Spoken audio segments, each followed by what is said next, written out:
Hi, I'm Jamie deRoy, and I'm here with Steven Sorokoff for Cabaret Scenes. We're going to talk to some people appearing at the club in November. Hello. I am in awe of Melissa Errico, Tony nominated. She's been in so many Broadway shows and off-Broadway shows. And one of my favorite was that when I saw you originally in Finian's Rainbow at the Irish Rap, and then later come back again.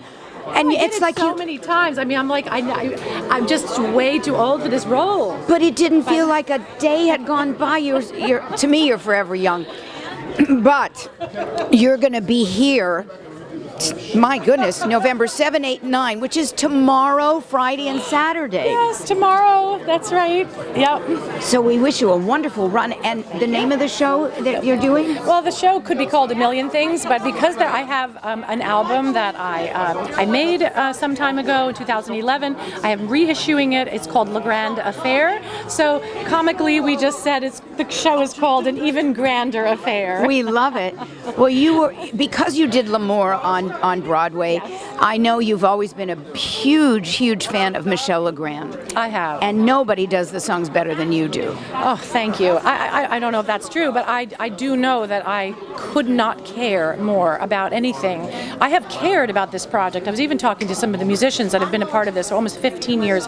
I have cared about this project for so long. I mean, demos have gone missing. You can't find the Pro Tools things. There's no way to mix it. Where were those DAT tapes? It's like an archaeological dig, because I've known him so long, and he used to teach me in my house, and I had a little DAT recorder. But this is before digital music. This is before, the telephone, it seems. Right. But I have been taping Michel and capturing his intelligence, his freedom, and his ethos, really, about pleasure. He wanted to enjoy his music. You know how you're a singer, like you sit down to do a Sondheim song, you sit down to do it right, Right. Michel, when he sat down with his own music, there was no right. It was like, let's see how it goes. Where are we going? He was like an airplane, a small airplane that would fly over the Pyrenees. His mind. He always reinvented his classics. So in demos, you can hear him playing. So I went back, though we're reissuing the record. I went back into the archives, really, of everything I've saved over the years, and I found demos.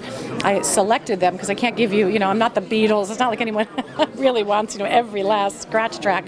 But I selected 6 of our demos we made with Steve Gadd on drums, Michel Legrand playing the piano. You hear him talking, you hear him singing. It's unbelievable. And then there's a track where you hear him talking to me in my living room on track 12, where we just did a little collage of him in my living room those days. Nobody wants to hear all the stuff in my living room, but I will put that on the internet at some point. But there is a track 12 where you hear those living room demos. So in 2017, I had done a single. I had done a Michel Legrand movie. That was his last movie with his good friend Jerry Lewis. And it was at the Cannes Film Festival and all this. And they asked... The French connection there. It's incredible, though. So I had this beautiful song was debuted at Cannes. And in 2017, I recorded the credits track.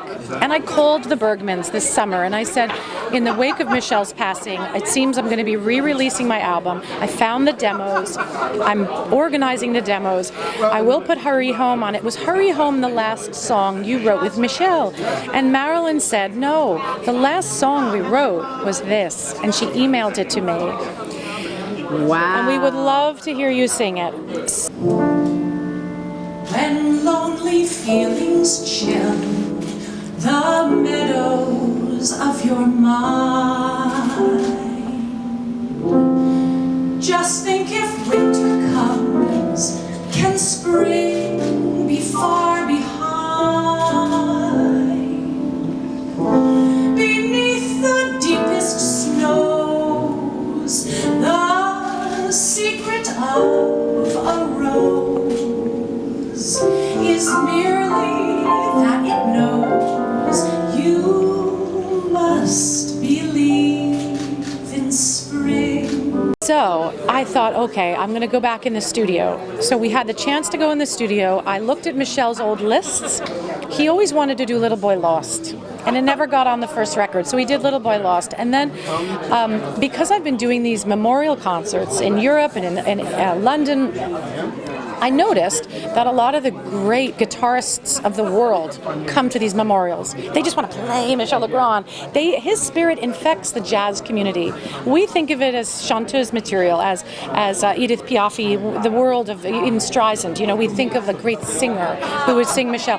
However, the jazz people think they own it, and so you go to these memorials and they don't want to hear a singer. Get the girls off, you know. Or well, yeah, sadly, there are not many female instrumentalists who stepped up, but they will one day. But you know, Sylvan Luke and all these great accordionists, they come out and they just go crazy on his music. So I thought guitar seems so important in Europe. So I got Russell Malone to come into the studio. He's America's greatest jazz guitarist. And he played What Are You Doing the Rest of Your Life? And we did that day. And brilliant, Ted Firth did a Yentl song. So we have new recordings, the last song, Hurry Home from a Movie. We have the demos and a little taste of those living room conversations and his advice. And you know, this is a real tribute to him and his spirit. Yes, I'm happy that I was a part of it, but I think people who love music and composers will learn a lot about one man's scope and his willingness to always reinvent himself and play. He didn't always play exactly for me. People would listen and say, he doesn't stop playing the piano, and she's singing, he's upstaging her. You know what, that doesn't bother me. I've always handled the geniuses very well. I handle the geniuses well. I let them play. You know, maybe I'm not enough of a, you know, maybe I'm a muse and I get railroaded or something. But you know, I love to see creativity, and I hope that I will be the muse to a female composer one day. But you know, I dedicated myself to Sondheim for a few years now and admire him like I don't know, like a religious daughter practically. You know, like Joan of Arc or something. And I do. And Michel Legrand was a friend, and I was an inspiration to him, and we had fun together. It was French, you know, so I have these different relationships, and I hope to capture these. These are my books, you know, people make books. These are my books. Well, and they're beautiful books. You've also, on occasion, written some, you know, different pieces for newspapers and stuff, which is very impressive. Not most singers can do that.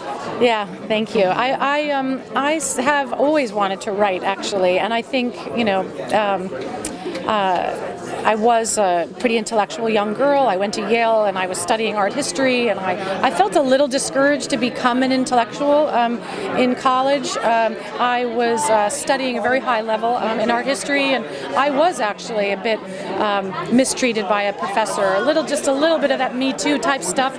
And I think, you know, it's very hard for a woman to be smart, you know, and I think I felt discouraged by a professor who was kind of flirting with me. I don't mean to bring that up in a weird way, just it's hard to step forward as an intellectual as well as an actress. So it's taken me a while. I'm older now, and I think I've put aside the discouragements, you know, and the feeling just put down. And writing is probably the most mature thing.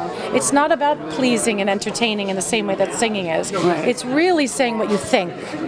And I've been very empowered by the New York Times and by some magazines that are saying, we're interested in what you have to say. And it's going back to that place where I maybe did lose my confidence in myself as an intellectual, but it really is kind of who I am. Like, I am a thinker and a writer, and I do pay close attention. I may seem soft, but I'm actually really watching, and I feel people. I feel everyone. Well, I think it also makes you one of the things that makes you such a great performer. Truly. We met years ago when we were both on stage doing Nothing Like a Dame for a Broadway benefit. Well, you're just the kind of gal that excited me, you know, when I first came up. You know, the little New York cabaret gal who's smart and had friends, and you always believed in the society. But anyway, keep going. And my younger brother was her wedding photographer, which is like, it was like so crazy. And I'm still married. I know, which is so lovely. They're expensive pictures. to the wonderful Patrick Macaron, And you have great three picture. gorgeous three daughters. I do. I have three beautiful daughters, and I hope that, in my family history, my Italian family came over, especially on my mother's side, to be artists. My grandmother was a singer, and she was discouraged by a very strong Italian husband who said no singing outside the house. That it's for, that's what a prostitute would do. This is not for Wow. you. So she was discouraged from singing. Her sister was gorgeous, always all the glamour, which I like too. She was a Ziegfeld girl. Oh, She was wow. discovered by Ziegfeld. She was a hat check girl at Child's Restaurant. And so I grew up with these two sisters, a beautiful lyric soprano who had a melancholy side, and a real showgirl, 5 husbands, no kids. And that was I was very influenced by these two women. I was very close to my grandmother especially. And so I have 3 daughters now, and I hope that, now that I'm writing and making my own music, and Michel Legrand has really empowered me, even though I was his muse in a way, the whole experience of knowing him may have been very empowering for me. I may have learned a lot about stepping forward and interpreting him. I have his last song, and he wasn't there to teach it to me, and I feel good about how I interpreted it. Wow. And I thank him for that. In a weird way, this is a microcosm of a woman growing up, And so, I come from a line of female artists in a way, and I hope my 3 daughters will see this tape someday and say, "Oh, Mom looked pretty good."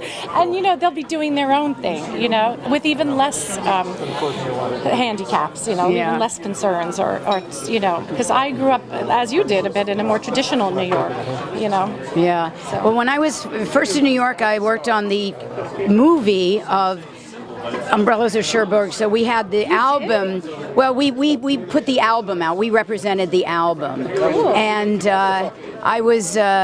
I got to see Round Like a Circle in a Spiral. I went in my first nightclub act at the Living Room. So I was always been a Michel Legrand fan. But boy, this Yeah. one she's the maven. So Well, no, I'll share it with everyone. I hope that people who don't, everything, but some people don't know Michel Legrand. So call me if you have any questions, or come to the show, or just, this is one I definitely can. I can be that thread between who he was and a new generation, so that this was never forgotten. Well, we want to wish you all the best. No, Thank you. Tomorrow night's my birthday, and I wish you really? Oh. a wonderful opening. Joyeux anniversaire. Oh, mwah. Love you.